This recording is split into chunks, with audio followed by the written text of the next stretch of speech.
Guys तो welcome everybody. और अब हम लोग हमारे अल्डिहाइड कीटोन्स कार्बोक्सिलिक एसिड के वन शॉट को कंप्लीट कर रहे थे।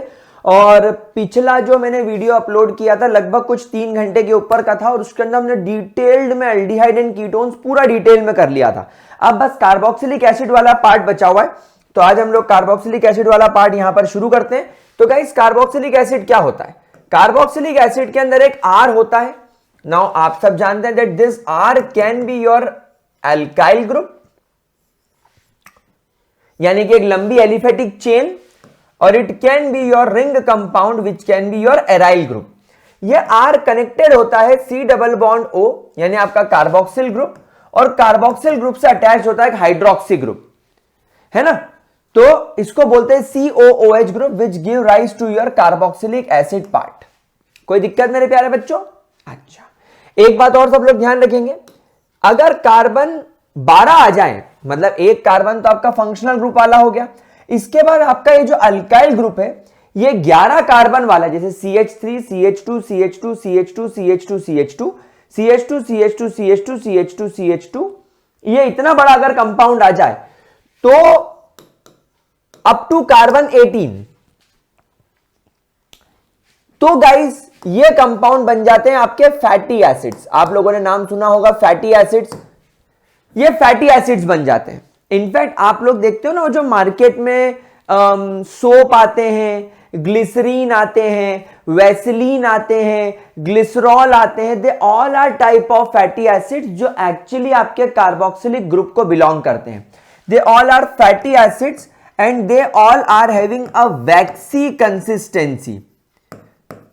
इनकी वैक्सी कंसिस्टेंसी होती है, एकदम मोम जैसे ये होते हैं, ठीक है, कोई परेशानी? अच्छा, आपका जो कार्बोक्सिलिक एसिड है ये एक बहुत अच्छा स्टार्टिंग मटेरियल है। आपका कार्बोक्सिलिक एसिड एक बहुत अच्छा स्टार्टिंग मटेरियल है, जिससे आप लोगों को क्या मिल सकता है? इससे आपको मिल सकते हैं अमाइड्स, अमाइड्स के बाद आपको मिल सकते हैं ईस्टर्स, ईस्टर्स के बाद आपको मिल सकते हैं एसिड एनहाइड्राइड्स, एसिड एनहाइड्राइड्स, इससे आपको मिल सकते हैं असाइल हैलाइड्स एक्सेट्रा। बहुत सारी चीजें आपको इससे मिल सकती है। क्या ये बात समझ में आई? तो एक बहुत अच्छा स्टार्टिंग मटेरियल भी ये होता है, ठीक है।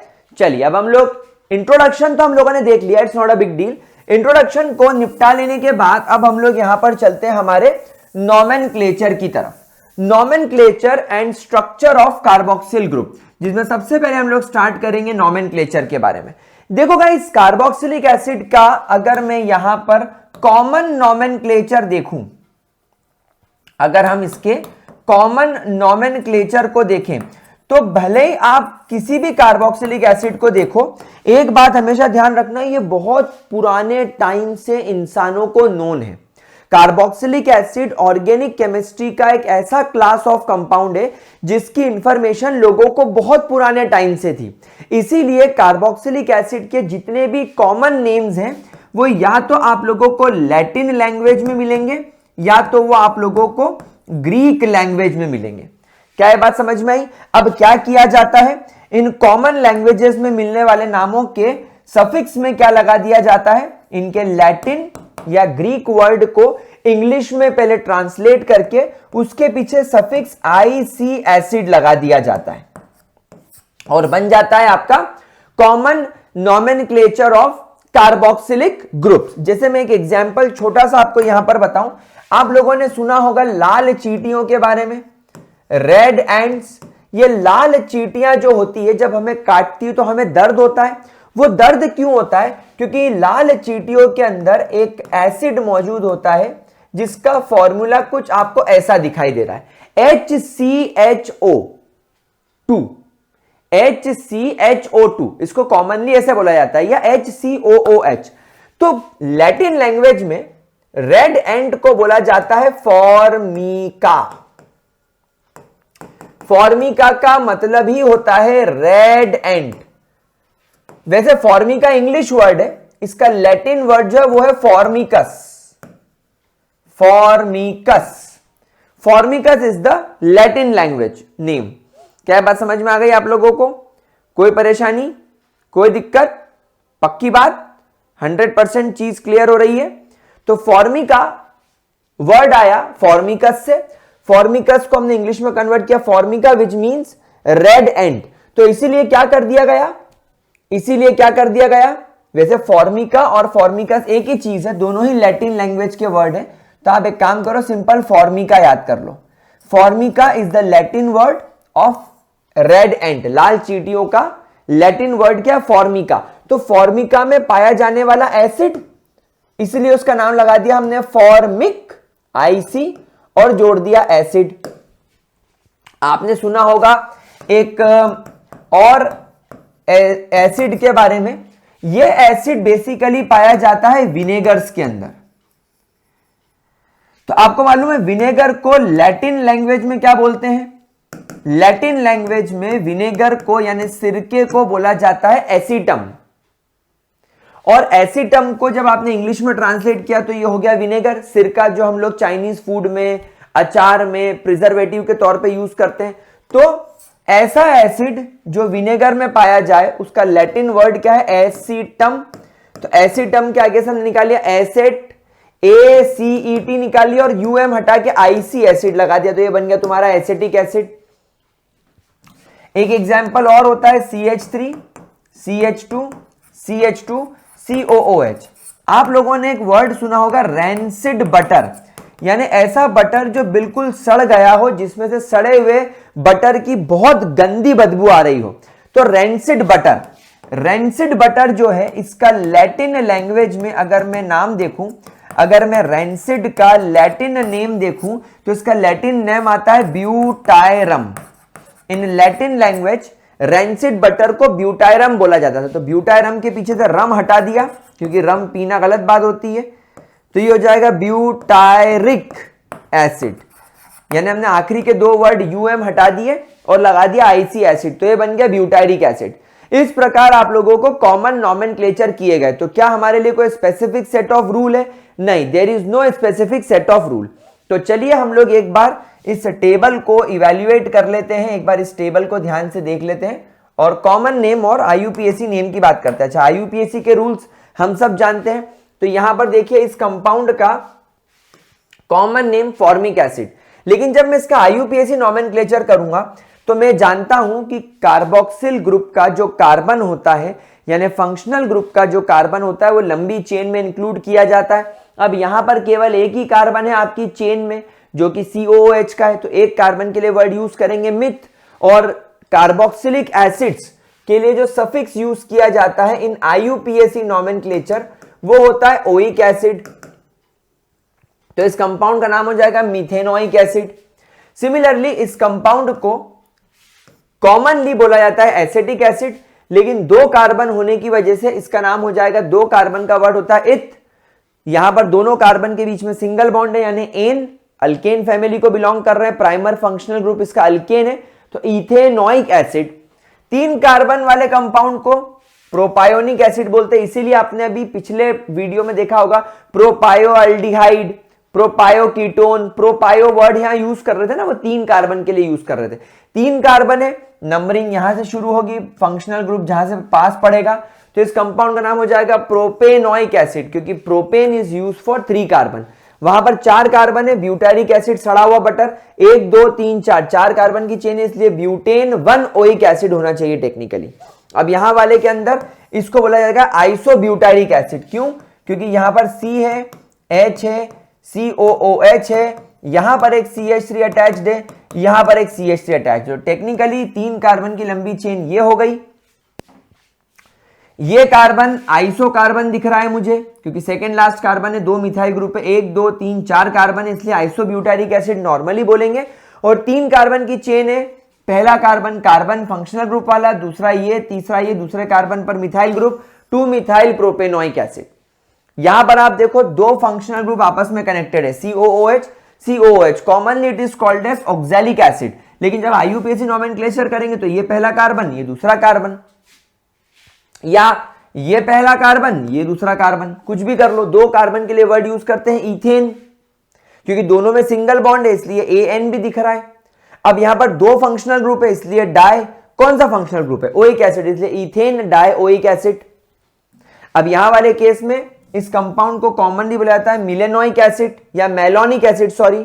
अब यहां पर मेलोनिक एसिड के बाद नंबरिंग करेंगे 1 2 3 या 1 2 3, 3 कार्बन की चेन है इसलिए प्रोपेन, तीनों कार्बन में सिंगल बॉन्ड है इसलिए हमने एन लगाया हुआ है प्रोप के आगे। तीनों में सिंगल बॉन्ड के बाद 2 फंक्शनल ग्रुप है, एक पहले पे और एक तीसरे कार्बन पे, इसलिए इसका नाम एक्चुअली हमें लिखना चाहिए प्रोपेन 1,3 डायोइक एसिड। इसका एक्चुअल नाम होना चाहिए प्रोपेन 1,3 डायोइक एसिड। यहां पर अब आप देखो ये कंपाउंड का कॉमन नेम सक्सिनिक एसिड है। यहां पर एक COH, अगर ये नंबर 1 है तो ये वाला 2 होगा, फिर 3 होगा क्योंकि यहां पर 2 CH2 जुड़े हुए बीच में, मतलब ये कुछ ऐसा दिख रहा है COH CH2 CH2 COH। तो ये पहला कार्बन, ये दूसरा, ये तीसरा, ये चौथा, 4 कार्बन की लंबी चेन है। कॉमन नाम तो सक्सिनिक एसिड है लेकिन 4 कार्बन की चेन इसलिए ब्यूटेन, चारों में सिंगल बॉन्ड है इसलिए एन लगाना पड़ेगा। फिर ब्यूटेन के आगे हमें लिखना पड़ेगा 1,4 क्योंकि पहले और चौथे कार्बन पर आपका डायोइक एसिड यहां पर कनेक्टेड है। सिमिलरली यहां पर अब बीच में देखो COH के आप बीच में CH2 के आगे 3 लिखा हुआ है, मतलब यहां पर COH के बाद एक CH2, 2 CH2 और 3 CH2 है और फिर COH। तो ये पहला, ये दूसरा, ये तीसरा, ये चौथा, ये पांचवा कार्बन, इसको बोलते हैं glutaric acid. Pentane 1,5 dioic acid, pentane 1,5 dioic acid. Similarly इसको बोला जाएगा adipic acid, hexane 1,6 dioic acid, hexane 1,6 dioic acid. अब इस कंपाउंड में देखो, अब इस कंपाउंड को तो हम ऑलरेडी पहले कई बार देख चुके हैं। भाई ये कंपाउंड क्या बोल रहा है, देखो पुराना वाला रब कर लेते हैं। अब ये कंपाउंड में क्या हो रहा है कि एक CH है बीच में, उससे एक COH कनेक्टेड है, एक CH2 है उससे COH कनेक्टेड है, एक CH2 इधर है इससे COH कनेक्टेड है। वही प्रॉब्लम आ गई कि अगर आप नॉमेनक्लेचर करते वक्त इसको 1 बोलते हो, इसको 2 3 4 5, तो ये भाई साहब बुरा मान जाएंगे, ये तो चेन के बाहर हो गए। इसलिए ना तो इसे 1 मानेंगे ना तो उसे 3 मानेंगे, अब तीनों को एक्सक्लूड कर देंगे लंबी कार्बन की चेन से। अब जब आप इन तीनों के कार्बन को एक्सक्लूड कर दोगे तो इनके नाम के आखिरी में आना चाहिए कार्बन, तो कॉमनली इसको कार्बेलिक एसिड बोला जाता है। बट जब आप इसका नॉर्मल नॉमेनक्लेचर करेंगे तो आप लिखेंगे प्रोपेन, क्योंकि 3 कार्बन की चेन है, पहले दूसरे तीसरे कार्बन पर ट्राई यानी 3 कार्बोक्सिलिक एसिड है। यानी जब आप कार्बन को एक्सक्लूड कर देंगे रिंग में से तो फिर सफिक्स नेम चेंज होकर ओइक एसिड से कार्बोक्सिलिक एसिड पूरा हो जाएगा। कुछ एरोमेटिक के एग्जांपल्स देख लेते हैं। भाई कॉमनली इसे बोला जाता है बेंजोइक एसिड, बेंजोइक एसिड यहां भी बोल सकते हो, और नहीं तो आप इस रिंग को बोलते हो बेंजीन। 6 कार्बन की रिंग है और ये COOH का कार्बन एक्सक्लूड होने की वजह से कार्बोक्सिलिक एसिड पूरा लिखना पड़ेगा, तो इसका नाम हो जाएगा बेंजीन कार्बोक्सिलिक एसिड। अगला कंपाउंड देखो, इसको बोलता है फिनाइल एसिटिक एसिड। या तो फिनाइल एसिटिक एसिड बोल लो, लेकिन जब हम IUPAC नॉमेनक्लेचर के रूल्स पढ़ते हैं तो हम देखते हैं कि अगर साइड चेन में फंक्शनल ग्रुप आ जाए और अगर वो फंक्शनल COOH हो, CHO हो या कोई इंपॉर्टेंट फंक्शनल ग्रुप हो तो फिर ये बन जाती है आपकी पेरेंट चेन। तो यहां पर क्योंकि 2 कार्बन है भी इसमें, यही आपकी पेरेंट चेन कहलाएगी। ध्यान रखना कार्बोक्सिलिक एसिड हो, अल्डिहाइड हो, कोई भी एक इंपॉर्टेंट फंक्शनल ग्रुप हो, प्रेफरेबल फंक्शनल ग्रुप हो, तो उसमें साइड चेन ही पेरेंट चेन बनती है अगर उसमें 3 से ज्यादा कार्बन हो, और कार्बोक्सिलिक एसिड में 2 कार्बन वाली बन जाती है।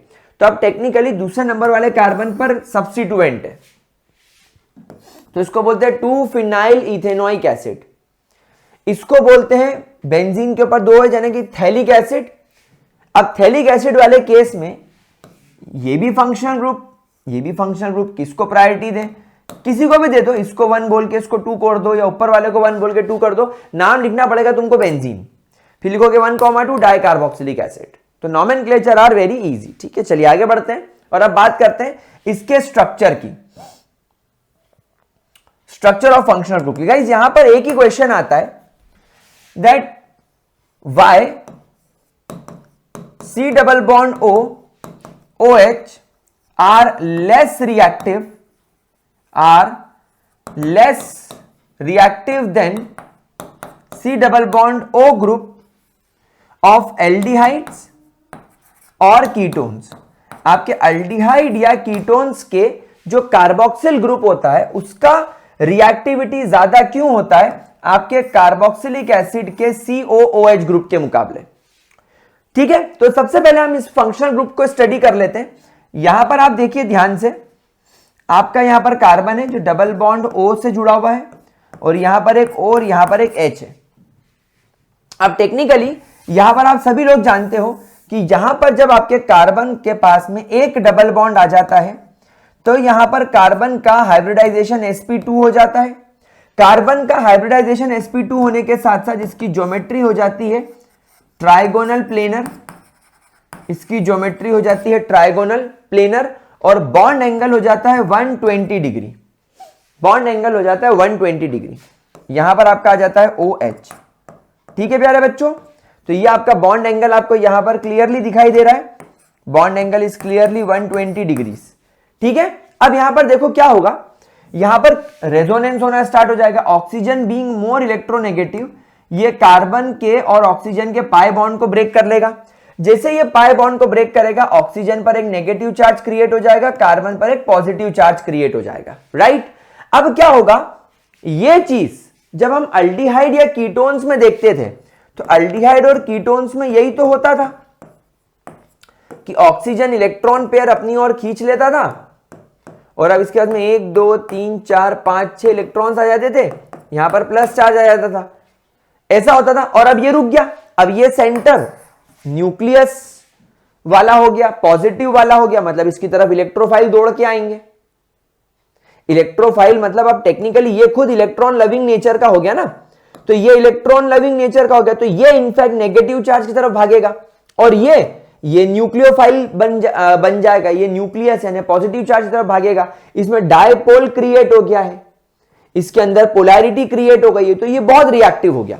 सिमिलर चीज यहां भी हो रही है, यहां पर तुम्हारा ऑक्सीजन नेगेटिव हो गया, कार्बन पॉजिटिव हो गया, लेकिन प्रॉब्लम यह आ गई कि इस कार्बन से यहां पर ऑलरेडी एक ऑक्सीजन अटैच्ड है, OH का ऑक्सीजन अटैच्ड है और ये ऑक्सीजन के पास में यहां पर 1 और 2 लोन पेयर है। तो ये ऑक्सीजन क्या करेगा, अपना लोन पेयर इस कार्बन को डोनेट कर देगा और इस कार्बन के साथ बना लेगा डबल बॉन्ड और खुद ऑक्यूपाई कर लेगा पॉजिटिव चार्ज। अब यहां पर क्या हुआ, ये ऑक्सीजन क्योंकि बहुत इलेक्ट्रोनेगेटिव एलिमेंट है, ये पॉजिटिव चार्ज के साथ कभी रहेगा ही नहीं, तो ये एक्चुअली एक प्रकार का अनस्टेबल मॉइटी बन गया।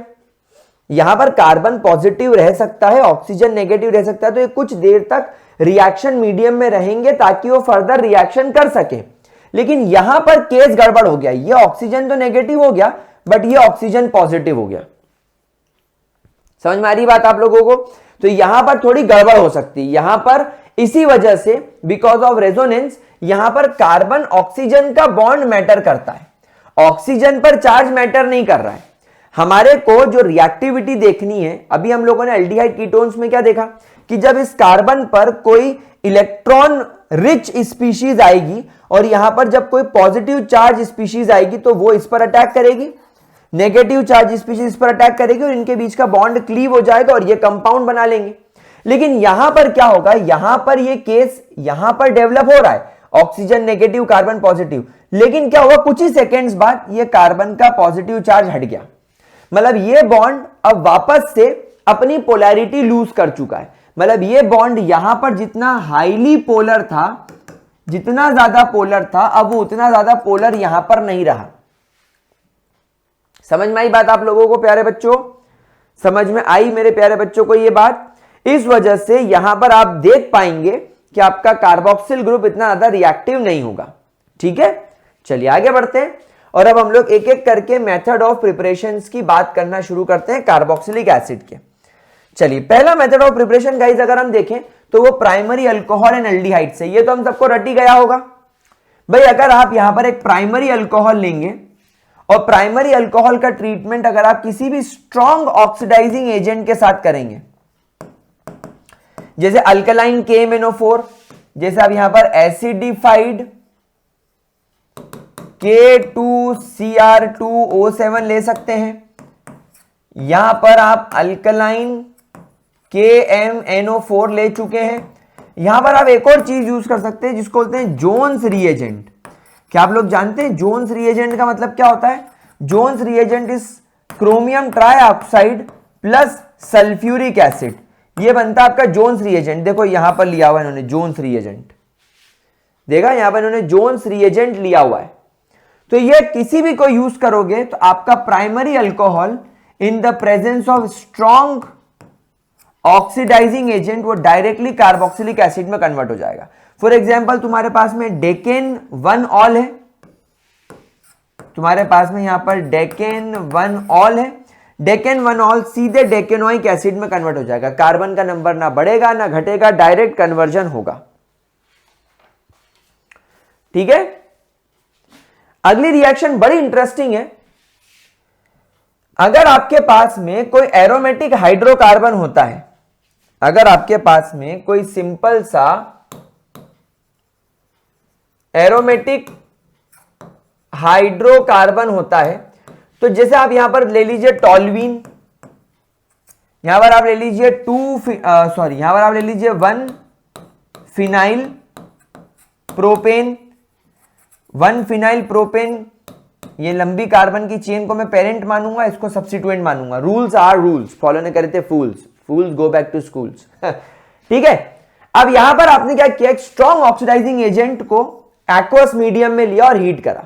यहां पर भी आपने एक स्ट्रॉन्ग ऑक्सीडाइजिंग एजेंट को लिया और हीट करा। अब यहां पर क्या हुआ, ये जो साइड चेन है, यहां पर आपके एरोमेटिक रिंग की जो साइड चेन है वो इस ऑक्सीडाइजिंग एजेंट की मदद से पहले खुद को ऑक्सीडाइज करेगी।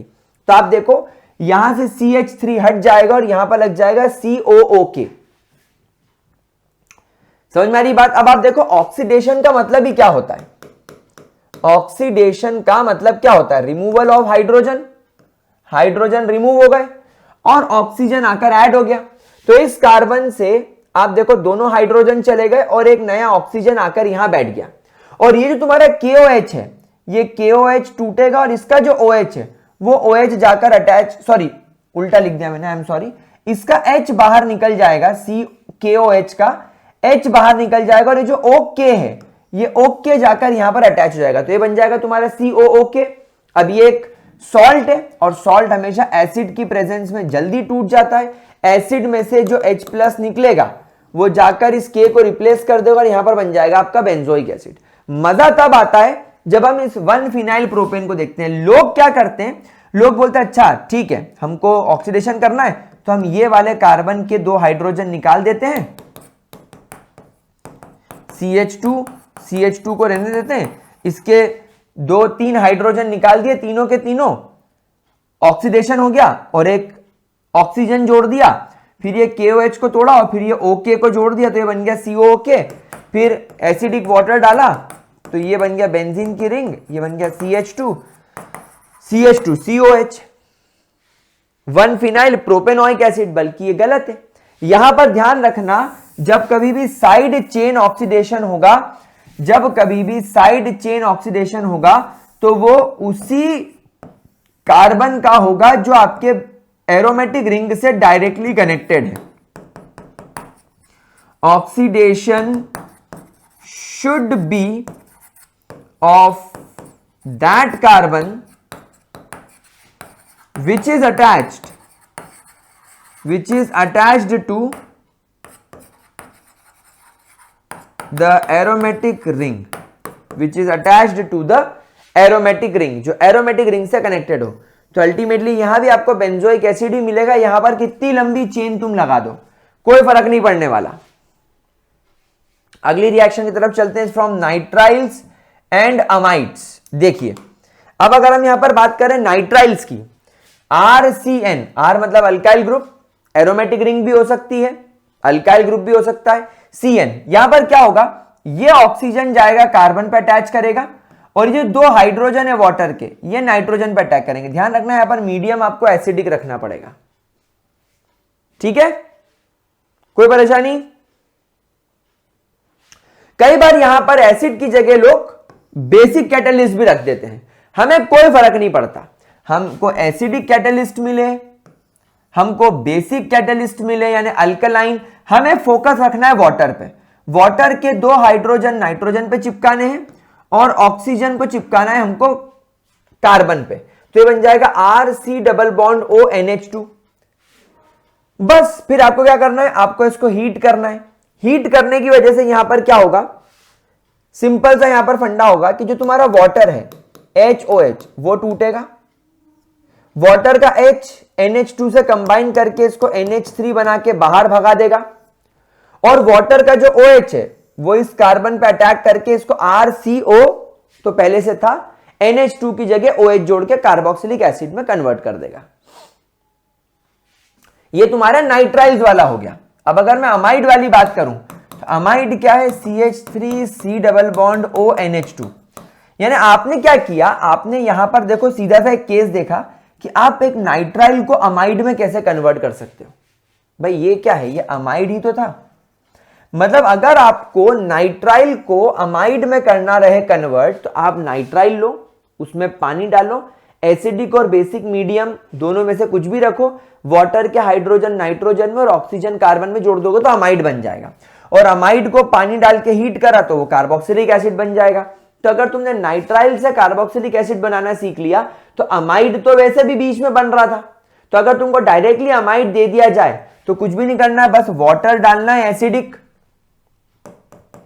एसिडिक वाटर डालना, तो ये टूटेगा, ये हाइड्रोजन जाकर नाइट्रोजन पर अटैक करेगा, ये OH जाकर इस पर अटैक करेगा, ये बन गया CH3COH और अमोनिया तुम्हारा बाहर हो गया।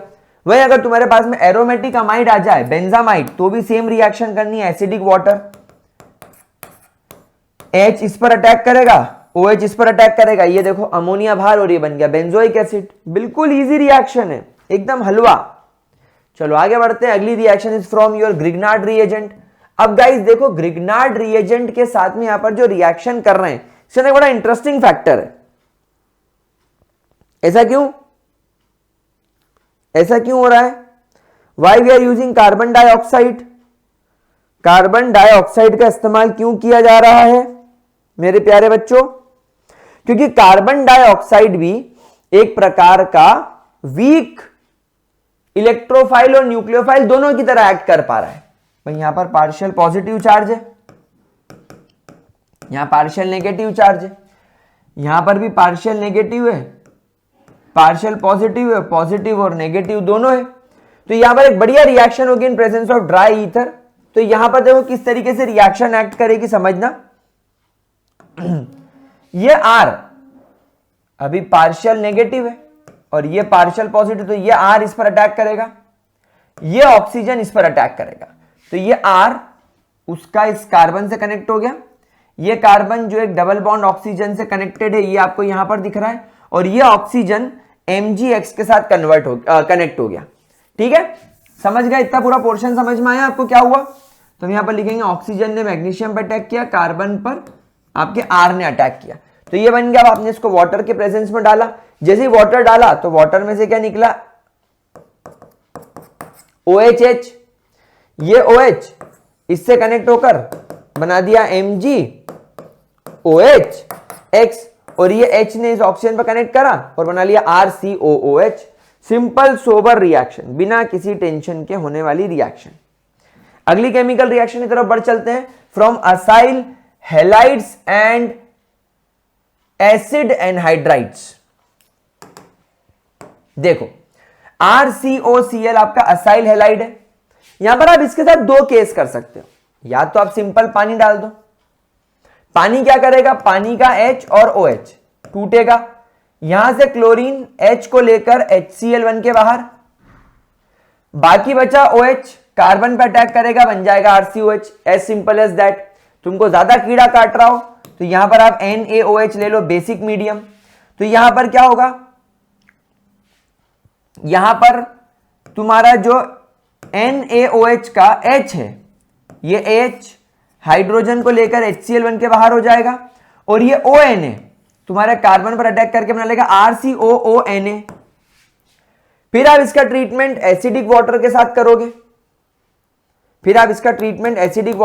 करोगे, तो यहां पर Na अब इसके OH को लेकर NaOH बन के वापस बाहर, जो यहां पर कैटलिस्ट की तरह काम करता हुआ नजर आ रहा है, और ये H ऑक्सीजन से अटैच करके बना लेगा RCOOH।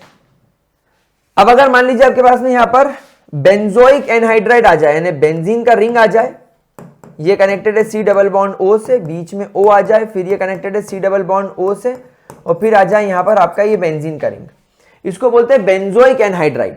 आपने यहां पर पानी डाला, भाई पानी क्या होता है, HNOH, ये टूटेगा दो पार्ट में, ये भी टूटेगा दो पार्ट में, हाइड्रोजन जाकर इस पार्ट पर अटैक करेगा, OH जाकर इस पार्ट पर अटैक करेगा, तो बेंजीन की रिंग COOH और बेंजीन की रिंग CO, और यहां से आ गया OH, तो दो बेंजोइक एसिड आपको यहां पर मिल जाएंगे।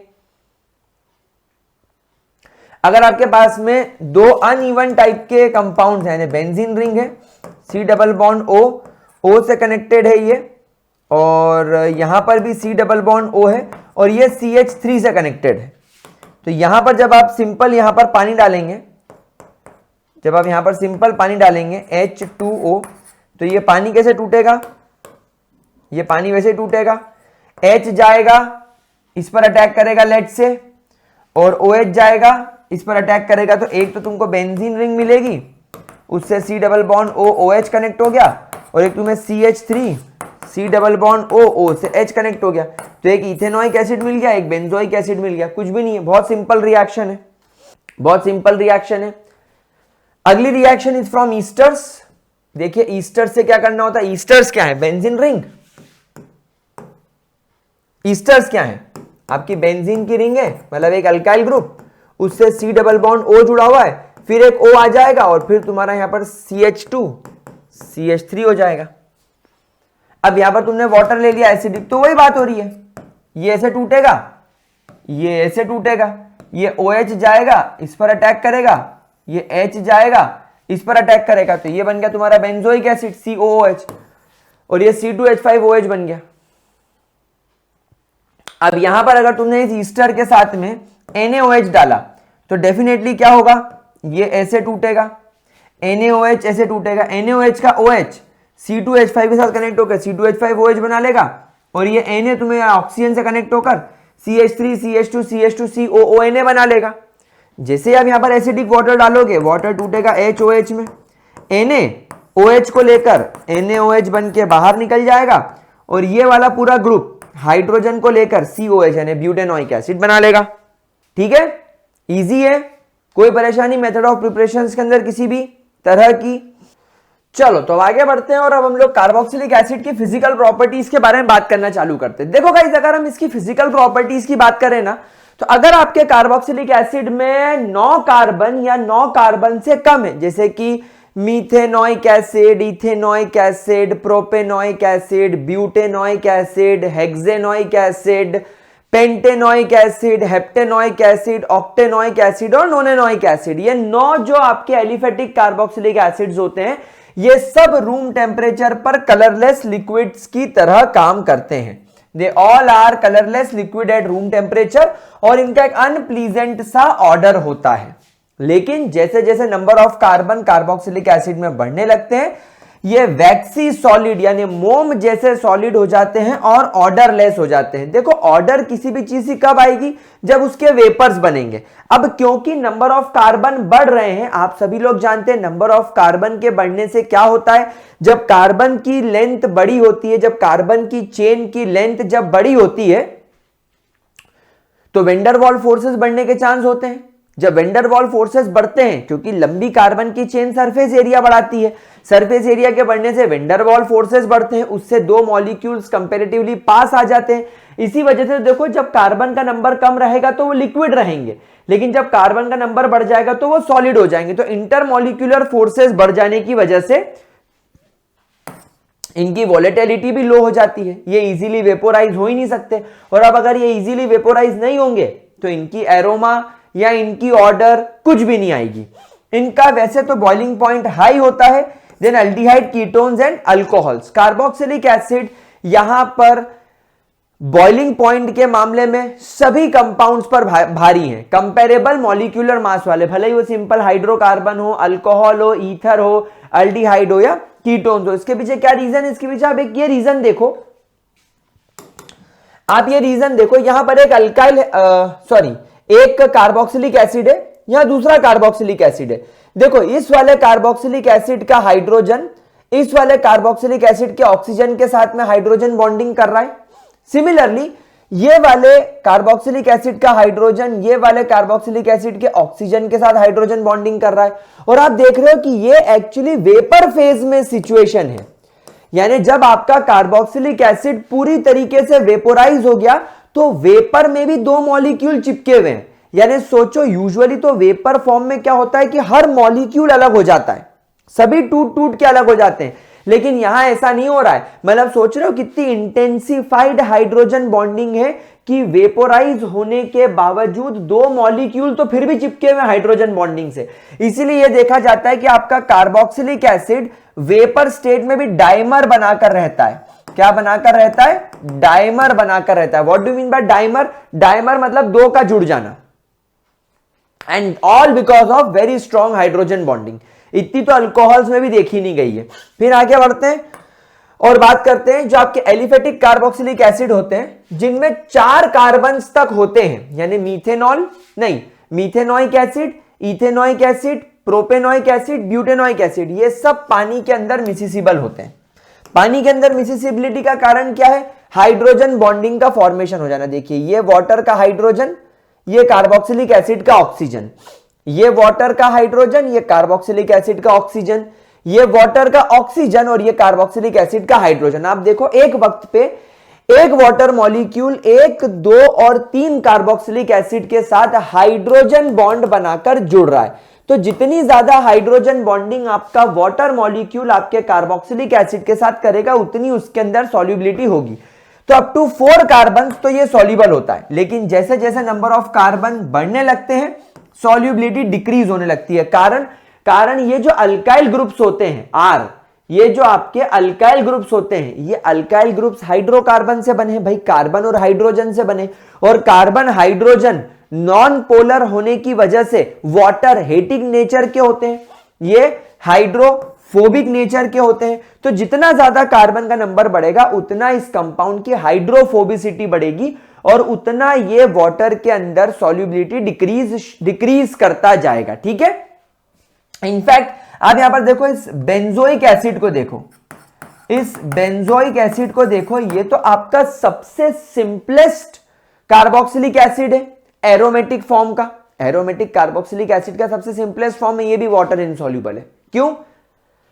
बल्की group, benzene ring, phenyl ring एक बल्की रिंग होती है, भारी होती है, इनसॉल्युबल हो गई, और solubilize in less polar organic solvent also. यानी आपका जो कार्बोक्सिलिक एसिड होता है वो जरूरी नहीं कि वाटर के अंदर भी डिसॉल्व हो, वो बेंजीन, ईथर, अल्कोहल और क्लोरोफॉर्म जैसे बहुत लेस पोलर कंपाउंड्स के अंदर, पोलर सॉल्वेंट के अंदर भी डिसॉल्व हो जाता है।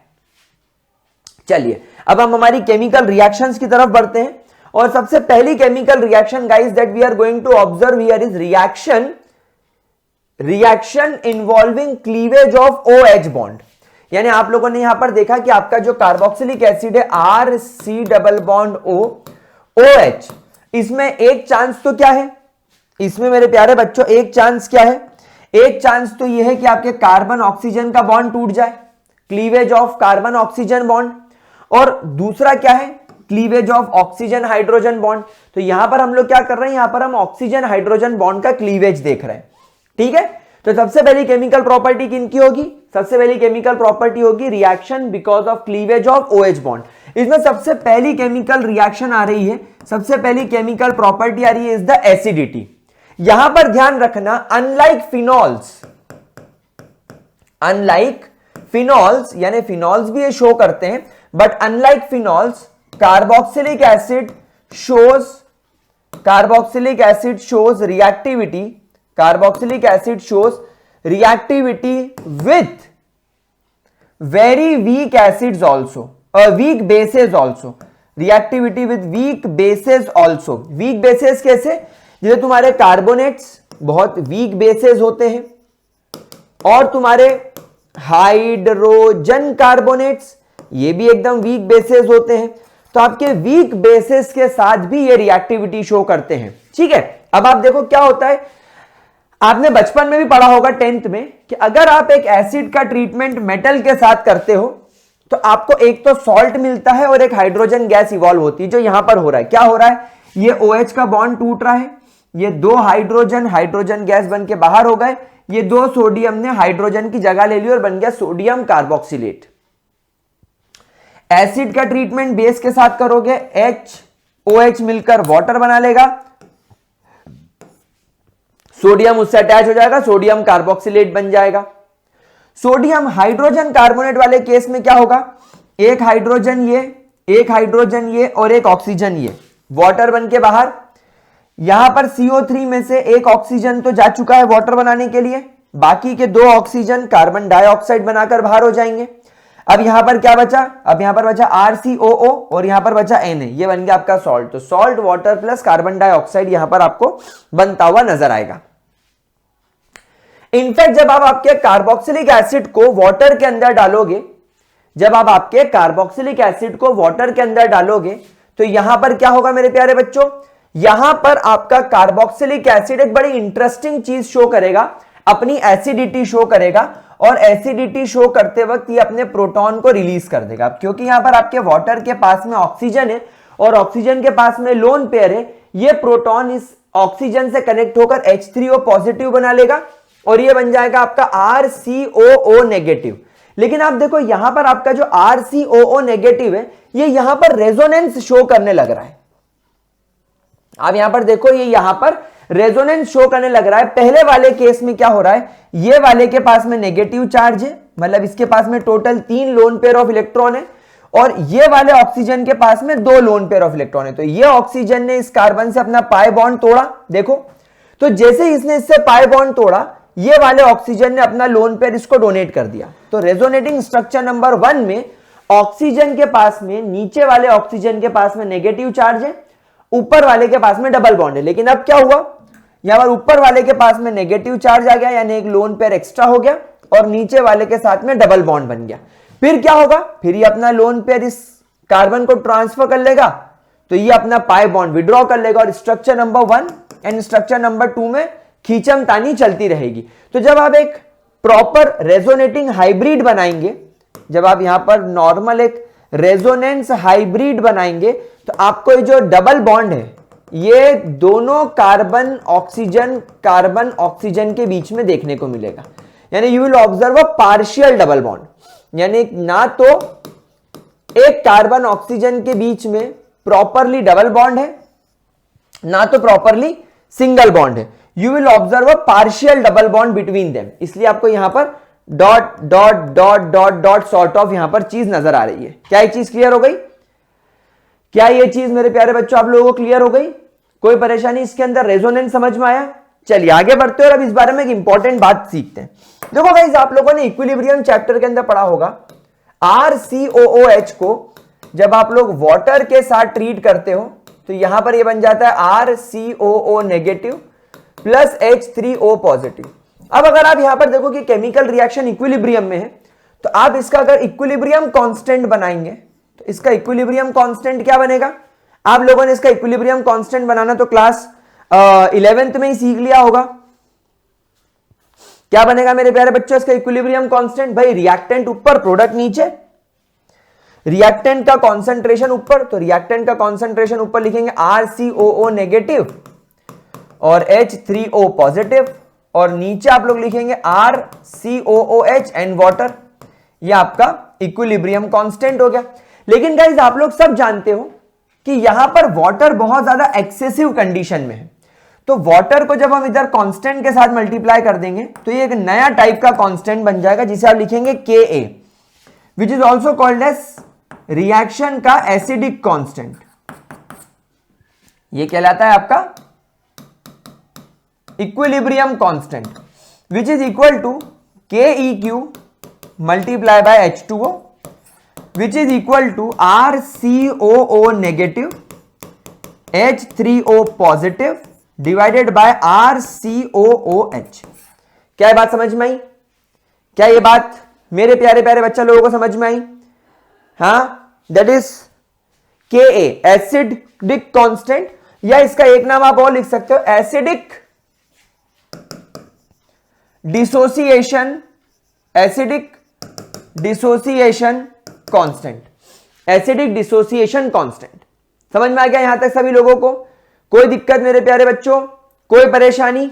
चलिए अब आगे बढ़ते हैं। अब एक एग्जाम्पल के तौर पर मैं आपको समझाऊं। मान लीजिए किसी कंपाउंड की Ka की value I 1 into 10 to the power -8 moles पर लीटर। अब देखो ये वैल्यू दिखने में कितनी बड़ी है, मजा नहीं आया इसको देख के। तो अब मैं क्या करूं, इतनी अजीब सी वैल्यू का मैं क्या करूं, है ना? अच्छा एक बात देखो, ये वैल्यू कैसी दिख रही है? 0.000000001। This is a very small value. ये वैल्यू क्या है? बहुत ज्यादा स्मॉल है। तो यहां पर ध्यान रखेंगे, smaller the value of Ka, smaller the value of Ka, weaker the acid. यानी आपका जो एसिड है ना वो उतना ज्यादा वीक है। इसका मतलब ये है कि आपके एक एसिड को जब मैंने पानी में डाला, भाई मुझे बताओ एसिड एसिडिटी कब शो करेगा? एसिड एसिडिटी तब शो करेगा जब वो अपना प्रोटॉन रिलीज करेगा। भाई एक एसिड जितना अच्छा प्रोटॉन डोनर होगा वो उतना अच्छा एसिडिटी शो करेगा। अब यहां पर क्या हो रहा है कि इसकी वैल्यू इतनी छोटी आ रही है कि जब आप 1 लीटर पानी में 1 मोल एसिड डालोगे तो वो 1 मोल एसिड में से केवल इतने मोल्स प्रोटॉन H+ रिलीज हुआ। तो ये तो गंदा एसिड है, छीछी थू। वहीं पर मान लो अगर आपको मैंने एक वैल्यू दी 1 into 10 to the power -2 moles पर लीटर, तो यहां पर आपको इसकी वैल्यू से क्या नजर आया? 0.01 मोल्स पर लीटर आपके प्रोटॉन रिलीज हुए। अब यहां पर आप देखो ये वैल्यू बड़ी है। भाई ऊपर वाली वैल्यू के मुकाबले ये नीचे वाली वैल्यू तो 1000 गुना, कितने गुना बड़ी है? देखो 1 2 3 4 5 6 1 2 3 4 5 1 10 100 1000 10,000 1 लाख गुना बड़ी है। सही बोला हमने, 1000 गुना नहीं, लाख गुना बड़ी है। इसके मुकाबले ये वैल्यू 1 लाख गुना बड़ी है। मतलब ये जो एसिड था इसके मुकाबले ये वाला एसिड 1 लाख गुना ज्यादा ताकतवर है, 10 टू द पावर 6 टाइम ज्यादा पावरफुल है। तो ये वैल्यू लार्ज है, तो इसीलिए हम लोग याद कर लेंगे इस चीज को, that larger the value of Ka, stronger the acid. लेकिन सर एक बात मैं आपसे पूछूं क्या? हाँ मैं आलसी हूं। हाँ वो तो मुझे पता है, कोई नई बात नहीं है। और सर मैं आलसी हूं तो मैं इतनी बड़ी वैल्यू लिखना नहीं चाहूंगा। मेरे को तो कुछ ऐसी वैल्यू बताओ जो टिंच में लिखूं, 1 1.2 1 छोटी वैल्यू बताओ। ठीक है, मैंने कहा इसका भी अपने पास में लॉजिक है। हमने क्या करा, हमने आपकी इस वैल्यू का नेगेटिव लॉग ले लिया, negative log base 10 of your Ka value. जब मैं आपकी इस Ka वैल्यू का नेगेटिव लॉग ले लूंगा, it turns out to be pKa value, समझ में आई बात आप लोगों को? एग्जाम्पल के तौर पर पुरानी वाली वैल्यूज को उठाते हैं। अगर मुझे pKa वैल्यू निकालनी है तो मैं नेगेटिव लॉग लेने वाला हूं। यहां पर I will be taking negative log base 10 of 1 into 10 to the power -8। अब नेगेटिव लॉग बेस 10 1, इसकी वैल्यू तो 0 होती है, तो इसको आप इग्नोर कर दो। अब आपके पास में बचा negative log base 10 10 to the power -8। -8 उतर के आगे आ जाएगा और यहां बच जाएगा लॉग बेस 10 10। लॉग बेस 10 की वैल्यू होती है 1, तो ये वैल्यू हो गई +8। तो अब आप देखो आपकी pKa वैल्यू कितनी बढ़िया हो गई, 1 इंटू 10 टू द पावर -8 या 0.0000001। इतनी अजीबोगरीब वैल्यू लिखने की जगह अगर आप केवल 8 लिख दोगे तो ज्यादा फायदेमंद रहेगा। वहीं पर अगर आप pKa वैल्यू एक और एग्जाम्पल के साथ सॉल्व करते हैं, आप यहां पर ले लीजिए negative log base 10 of 1 into 10 to the power 2, तो ये हो जाएगा नेगेटिव लॉग बेस 10 1, और नेगेटिव लॉग बेस 10 1 की वैल्यू तो 0 होती है, तो ये हमने हटा दिया। अब बचा नेगेटिव लॉग बेस 10 की पावर -2 उतर के आगे आ जाता है। आपको ये लॉग अगर सॉल्व करना है तो आपको जैगुआर सीरीज की ही प्लेलिस्ट में मैंने एक वीडियो बना रखा है लॉग के ऊपर, आप चाहें तो उसको देख सकते हैं, नीचे प्लेलिस्ट लगी हुई है। तो ये वैल्यू बन जाएगी +2। तो देखो इसका pK वैल्यू कितना बढ़िया हो गया, +2। समझ में आई बात आप लोगों को? तो पीके वैल्यू का भी हम लोग केमिस्ट्री में बहुत इस्तेमाल करते हैं। अब यहां पर एक अजीब सी बात आप देखो, आपने देखा कि ये वैल्यू बहुत ज्यादा छोटी है, तो स्मॉलर द के वैल्यू वीकर द एसिड, लेकिन के वैल्यू जितनी स्मॉल होगी उसका नेगेटिव लॉग पी के उतना बड़ा होगा, क्योंकि आपने नेगेटिव लॉग ले लिया ना। तो यहां पर आप लोग स्टार बनाकर एक पॉइंट ध्यान रखिएगा, यहां पर आप लोग स्टार बनाकर एक पॉइंट लिखिएगा दैट के ए की value is inversely proportional to the P K A value, that is आपके के ए की वैल्यू, आपके के ए की वैल्यू जितनी स्मॉल होगी आपके पी के ए की वैल्यू, आपके पी ए की वैल्यू उतनी लार्ज होगी। क्या बात समझ में आ गई आप लोगों को? सो देयरफॉर यहां पर याद रखना, smaller the P K A value, smaller the P K A value stronger the acid, stronger the acid and vice versa. Vice versa मतलब उल्टा लिख दो इसका बिल्कुल, larger the P K value weaker the acid. समझ में आई बात प्यारे बच्चों? समझ में आई मेरे प्यारे बच्चों तुमको बात? अब हम अगर यहां पर एग्जाम्पल लिखे तो एक छोटा सा एग्जाम्पल मैं आपको बताता हूं। हाइड्रोक्लोरिक एसिड, क्या आप लोग जानते हैं हाइड्रोक्लोरिक एसिड के पी के ए की वैल्यू कितनी होती है? -7। Can you imagine? -7 किसी चीज की वैल्यू होना पी के ए में इज वेरी डेंजरस। इतनी ज्यादा नेगेटिव वैल्यू, इतनी ज्यादा छोटी वैल्यू होना बहुत खतरनाक बात है, मतलब ये बहुत ज्यादा खतरनाक एसिड है। ठीक है, कोई दिक्कत? अच्छा, अब आपको स्टार बनाकर एक पॉइंट और लिखना है, ऑर्गेनिक केमिस्ट्री का गुंडा, ऑर्गेनिक केमिस्ट्री का गुंडा। ये तो आपका इनऑर्गेनिक एसिड है, लेकिन अगर आपसे कोई पूछता है कि स्ट्रॉन्गेस्ट ऑर्गेनिक एसिड अगर कुछ है तो वो है आपका trifluoro acetic acid, trifluoro acetic acid, जिसके पी के ए की वैल्यू होती है केवल 0.23, केवल 0.23। कैन यू इमेजिन कितना ज्यादा छोटा होता है ये? वहीं पर अगर आपके पास में बेंजोइक एसिड आ जाए, हम सिर्फ कंपैरिजन देख रहे हैं और वो सारे मॉलिक्यूल्स लिख रहे हैं जो एनसीईआरटी में गिवन है और जिनकी बोर्ड एग्जाम में, जेई में, नीट में आने की प्रोबेबिलिटी 4.19, उसके अलावा फिर जो मनगढ़ंत वैल्यू आपको देंगे वो वैल्यू के बेसिस पर आपको एनालिसिस करना है। भाई अगर आपको कॉन्सेप्ट आ गया तो फिर तो आप कुछ भी कर सकते हो ना। इसके पीके की वैल्यू 4.76 होती है। अब आप बताओ इन तीन वैल्यूज के बेसिस पर सबसे ज्यादा स्ट्रॉन्गेस्ट कौन है? ऊपर वाला। वीकेस्ट कौन है? नीचे वाला। समझ में आ रही बात आप लोगों को?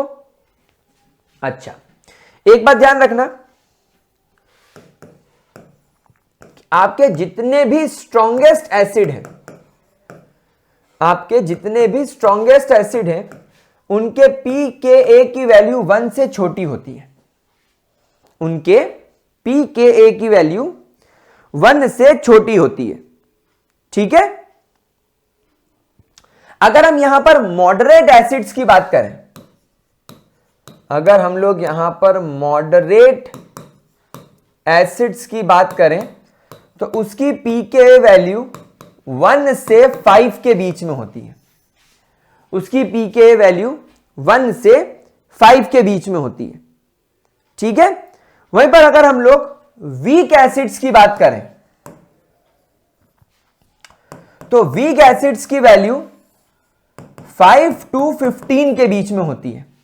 और अगर हम लोग बिल्कुल ही कमजोर एसिड्स की बात करें, बिल्कुल यानी कि बिल्कुल पागल टाइप के, जिनको लिखते हुए हमें शर्म आए, उनकी 15 से भी बड़ी होती है। ठीक है, ठीक है मेरे प्यारे बच्चों, कोई परेशानी? इनफैक्ट यहां पर अगर मैं आपसे बोलूं कि मेरे पास में इथेनॉल है, तो आप जानते हैं इथेनॉल के पीके की वैल्यू कितनी होती है? 10। इथेनॉल के पीके की वैल्यू होती है 10। और आप लोग जानते हैं, नहीं सॉरी, इथेनॉल की थोड़ी, इथेनॉल की तो 16 होती है, क्योंकि अल्कोहल से ज्यादा एसिडिक फिनॉल होता है। Why alcohols are less acidic than phenol, क्योंकि फिनॉल जब अपना प्रोटॉन डोनेट कर जाता है और कॉन्जुगेटेड बेस बना लेता है यानी फिनॉक्साइड आयन, तो उसके पास में नेगेटिव चार्ज को डिस्पर्स करने के लिए रेजोनेंस होता है, स्टेबल स्ट्रक्चर होता है, इसलिए ज्यादा एसिडिक होगा। तो इसका pK वैल्यू हम 10 लिखेंगे। और अब आप इनसे कंपेयर कर लीजिए आपके कार्बोक्सिलिक एसिड की वैल्यू को, जो हम लोगों ने यहां पर लिखे। देखो किसी भी कार्बोक्सिलिक एसिड को उठा लो, इनफैक्ट इसकी नजरों में ये कमजोर है, इस कमजोर को ही उठा लो, ये कमजोर इनसे कई गुना ज्यादा पावरफुल है। समझ में आ रही बात मेरे प्यारे बच्चों? कोई दिक्कत के अंदर किसी भी तरीके की कोई भी परेशानी? चलिए अब एक बहुत इंपॉर्टेंट क्वेश्चन फिर निकलकर सामने आता है, और वो इंपॉर्टेंट क्वेश्चन क्या है, that why carboxylic acids are more acidic, why carboxylic acids are more acidic than phenol. तो देखो फिनॉल और कार्बोक्सिलिक एसिड का अब हम लोग यहां पर फिर से रीजन देखते हैं। भाई हम सब जानते हैं कि हमारा जो फिनॉल होता है वो जब अपना प्रोटॉन डोनेट कर देता है तो उसके ऑक्सीजन पर एक नेगेटिव चार्ज दिखता है और प्रोटॉन एनवायरनमेंट में रिलीज हो जाता है। अब ये जो नेगेटिव चार्ज है, technically this is your phenoxide ion. अब आप लोग सब जानते हो कि एसिडिटी किस चीज पर डिपेंड करती है। एसिडिटी डिपेंड करती है कि उसका कॉन्जुगेटेड बेस कितना स्टेबल है। अब क्योंकि यहां पर फिनॉक्साइड आयन के पास में रेजोनेंस करने की पूरी प्रोबेबिलिटी है, यहां पर क्या होगा, पहले वाले केस में ये डबल बॉन्ड इधर शिफ्ट हो जाएगा, तो ये डबल बॉन्ड इधर शिफ्ट हो जाएगा तो नेगेटिव चार्ज यहां आ जाएगा, यहां पर ऑक्सीजन के साथ में डबल बॉन्ड बन जाएगा। अगले वाले केस में डबल बॉन्ड तो यहां रहेगा, नेगेटिव चार्ज यहां आ जाएगा। ये इस तरीके से वर्क करेगी चीज। फिर अगले केस में ये इधर आ जाएगा, ये इधर आ जाएगा, तो आपके फिनॉल को, आपके फिनॉक्साइड आयन को आप यहां पर रेजोनेंस करते हुए देख रहे हैं। लेकिन यहां पर आप एक चीज देखिए कि आई नो, मैंने आपको सिखाया था अल्कोहल के मुकाबले ये मॉलिक्यूल स्टेबल है। भाई अल्कोहल वाले केस में तो क्या था कि जो तुम्हारा कार्बन था इस तरीके से था, अल्कोहल में तुम्हारा जो अल्कोहल था उसमें आपका जो OH अटैच्ड था उसमें हाइड्रोजन जब चला जाता था तो नेगेटिव चार्ज ऑक्सीजन पे आ जाता था। अब इस नेगेटिव चार्ज को होल्ड करने के लिए, इस नेगेटिव चार्ज को कुछ देर होल्ड करने के लिए ये कार्बन हेल्पलेस था, क्योंकि ये कार्बन के पीछे कोई डबल बॉन्ड नहीं था, तो यहां पर रेजोनेंस होने का कोई ऑप्शन नहीं है। ना ये कार्बन के पास में डबल बॉन्ड था कि ये कुछ रेजोनेंस वगैरह करके इसको टिका ले। तो अल्कोहल का अल्कोक्साइड आयन हाईली अनस्टेबल, लेकिन फिनॉक्साइड तो स्टेबल है। लेकिन यहां पर आप देखो, but here what we can observe, but here we are observing that the negative charge is on the carbon atom of benzene, and carbon is typically electropositive in nature, यानी एक ऐसा एटम जो इलेक्ट्रॉन हमेशा देना पसंद करता है, share करना पसंद करता है, खींचना पसंद नहीं करता। अगर आप उसको नेगेटिव चार्ज होल्ड करने के लिए दे भी दोगे तो आप समझ रहे हो carbon won't be that much comfortable. Carbon उतना कंफर्टेबल नहीं है नेगेटिव चार्ज को होल्ड करने के लिए, लेकिन फिर भी रेजोनेंस चल रहा है तो वो होल्ड कर रहा है। लेकिन जब हम लोग कार्बोक्सिलिक एसिड्स में बात करते हैं, R C double bond O OH, जब हम लोग यहां पर कार्बोक्सिलिक एसिड्स में बात करते हैं तो यहां पर यह बन जाता है R C double bond O 1 2 3 4 5 6 with negative charge. इसने अपने प्रोटॉन के बम पे लात मार दी है। अब आप देखो स्ट्रक्चर नंबर 1 में the negative charge is accumulated on oxygen, oxygen is electronegative element, very good. अब क्या होगा, अब यहां पर यह ऑक्सीजन इस कार्बन को बोलेगा मेरे पास नेगेटिव चार्ज है, ले ले, आजा मेरे साथ डबल बॉन्ड बना ले। तो कार्बन ऊपर वाले ऑक्सीजन को बोलेगा भाई निकल ले, लोन पेयर रख और निकल। तो ऊपर वाला कार्बन ऑक्सीजन को निकाल देगा, डबल बॉन्ड तोड़ देगा।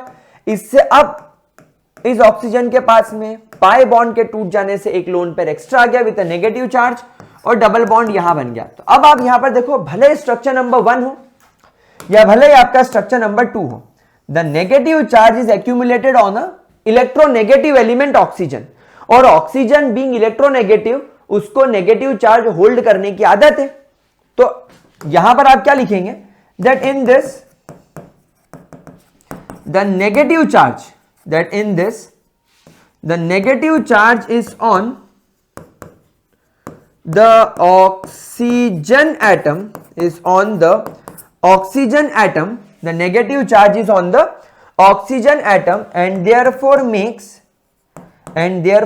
this carboxylate, and therefore makes this carboxylate ion more stable, because oxygen is electronegative in nature. Oxygen electronegative nature का है, तो वो ऑक्सीजन नेगेटिव चार्ज को बढ़िया तरीके से होल्ड कर लेगा। समझ में आ रही है बात आप लोगों को प्यारे बच्चों? अब आप खुद यहां पर देखो, फिनॉक्साइड्स के अंदर 1, 2 और 3, इन तीनों स्ट्रक्चर्स में नेगेटिव चार्ज कार्बन पर है। तो ये स्टेबल तो है, रेजोनेंस की वजह से ये भी स्टेबल है, लेकिन इससे ज्यादा स्टेबल कौन है? ये, क्योंकि यहां पर नेगेटिव चार्ज कौन होल्ड किया हुआ है? ऑक्सीजन। समझ में आई बात मेरे प्यारे बच्चों? कोई दिक्कत, कोई परेशानी? चलिए आगे बढ़ते हैं और बात करते हैं इफेक्ट ऑफ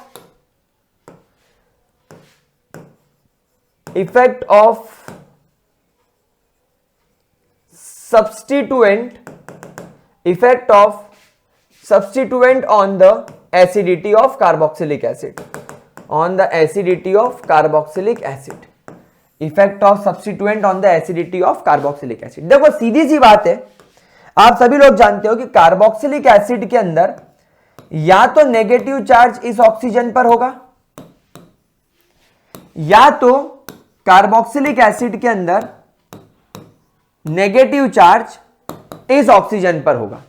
इन दोनों ही केसेस में आपका ये carbon is having a partial positive charge, और आपका ये कार्बन जितना ज्यादा पार्शियल पॉजिटिव रहेगा उतना ज्यादा बढ़िया है, क्योंकि जितना ज्यादा आपका ये कार्बन पार्शियल पॉजिटिविटी शो करेगा उतना ज्यादा उसका ये ऑक्सीजन के साथ में बॉन्ड पोलर रहेगा, उतना ज्यादा ये कार्बन का इस ऑक्सीजन के साथ में बॉन्ड पोलर रहेगा, और ये बॉन्ड जितने ज्यादा पोलर रहेंगे उतने ज्यादा चांसेस होंगे हाइड्रोजन के बम पे लात मार के उसको निकालने के। आपको याद है प्राइमरी, सेकेंडरी, टर्शियरी अल्कोहल में क्या हुआ था? टर्शियरी अल्कोहल ने कार्बन पर इलेक्ट्रॉन ग्रुप विड्रॉ कर दिए थे, तो उससे गड़बड़ी हो गई थी। तो यहां पर भी आप लोगों को ध्यान रखना पड़ेगा कि आपका कार्बन जितना ज्यादा इलेक्ट्रोपॉजिटिव रहेगा उतना ज्यादा बढ़िया है।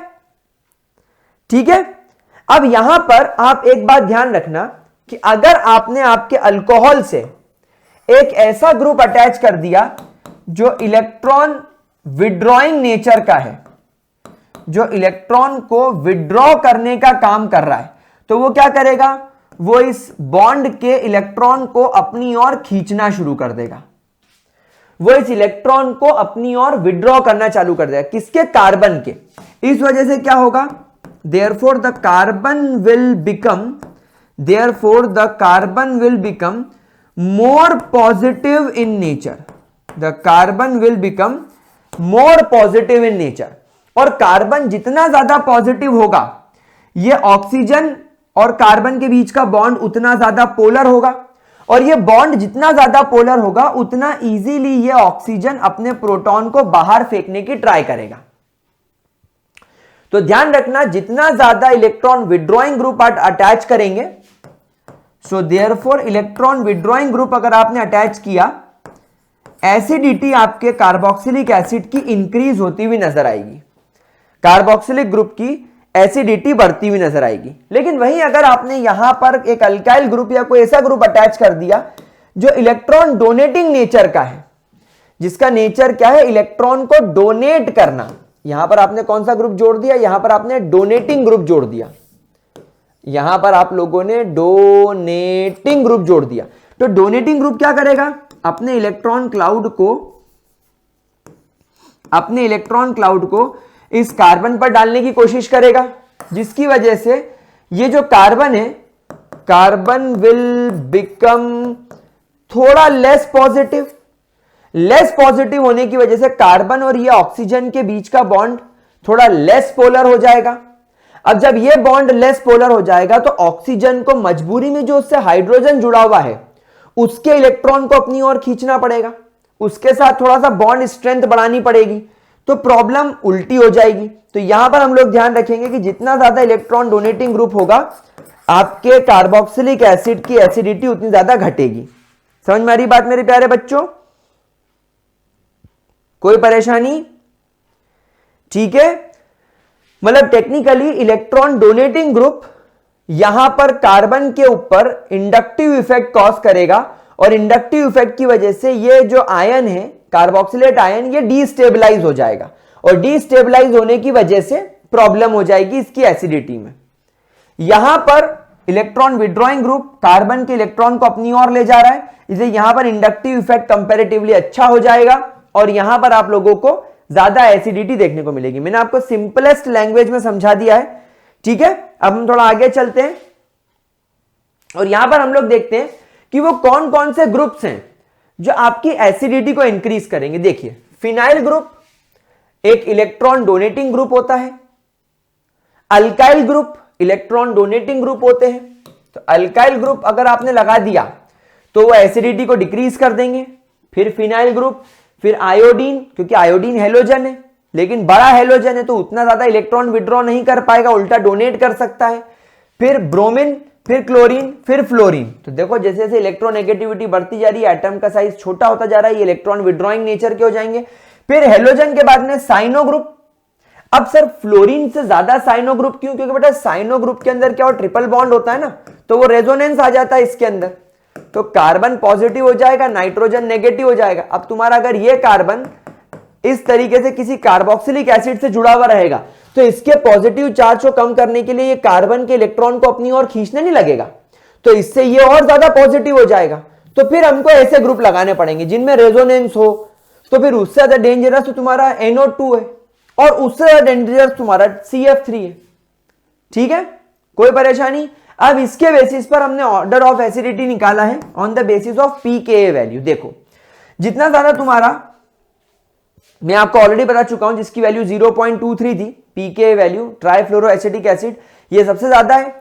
फिर फ्लोरीन के बाद क्लोरीन आ जाए तो यहां पर CF3 था, यहां CCl3 यानी फ्लोरीन डाइक्लोरीन लगा दिया। फिर एक क्लोरीन कम कर दिया, एक हाइड्रोजन लगा दिया। फिर NO2 ग्रुप जोड़ दिया, फिर NO2 के बाद CN ग्रुप जोड़ दिया। पहले हमने CF3 ग्रुप जोड़ा, ये देखो।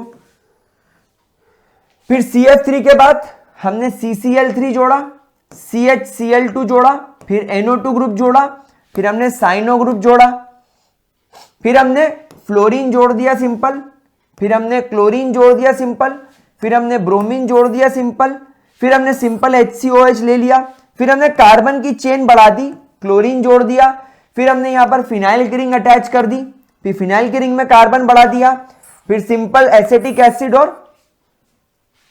प्रोपेनोइक एसिड ले लिया। तो इस तरीके से आप लोग on the basis of pKa value and above attach group आप यहां पर इसकी एसिडिटी चेक कर सकते हो, ठीक है। इनफैक्ट यहां पर आप देखो कि अगर आपके, एक बड़ा इंटरेस्टिंग सा पॉइंट यहां पर डिस्कस किया जा रहा है कि अगर आपके C डबल बॉन्ड O से विनाइल या फिनाइल ग्रुप अटैच हो जाए, विनाइल या फिनाइल ग्रुप अटैच हो जाए, तो देखने में ये दोनों क्या है? देखने में विनाइल ग्रुप आप देखो हाइड्रोकार्बन है, हाइड्रोकार्बन है। देखने में फिनाइल ग्रुप क्या है? एक हाइड्रोकार्बन है।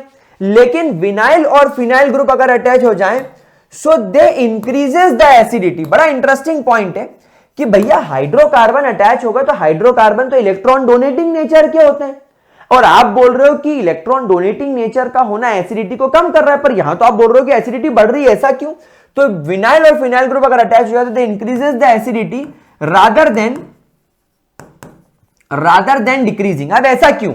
ऐसा इसलिए क्योंकि बेटा विनाइल ग्रुप के अंदर अगर आप यहां पर ध्यान से ऑब्जर्व करो, अगर आप विनाइल ग्रुप में यहां पर ध्यान से ऑब्जर्व करो तो ये वाला कार्बन और ये वाला carbon both of them are sp2 hybridised, और बेटा sp2 हाइब्रिडाइज्ड होने की वजह से ये carbon becomes more electronegative. So ultimately क्या होगा कि ये वाला आपका जो कार्बन है, ये वाला आपका जो कार्बन है, इसके इलेक्ट्रॉन्स को ये अपनी ओर विड्रॉ करेगा, इसके इलेक्ट्रॉन्स को ये अपनी ओर विड्रॉ करेगा, जिसकी वजह से ये वाला कार्बन कंपैरेटिवली पॉजिटिव बना रहेगा रादर गेटिंग नेगेटिव। क्योंकि नॉर्मल अल्काइल ग्रुप क्या करेंगे, अपने इलेक्ट्रॉन को COOH के कार्बन पर डाल देंगे, जिससे उसकी पॉजिटिविटी कम हो जाएगी क्योंकि इलेक्ट्रॉन आ गए। लेकिन अब इलेक्ट्रॉन आने की जगह खींच रहा है क्योंकि पड़ोस वाला कार्बन इलेक्ट्रोनेगेटिव है, sp2 हाइब्रिडाइज्ड है। यहां पर आप देखो रेजोनेंस भी कितना बढ़िया चल रहा है, क्योंकि ये दोनों कार्बन में डबल बॉन्ड है।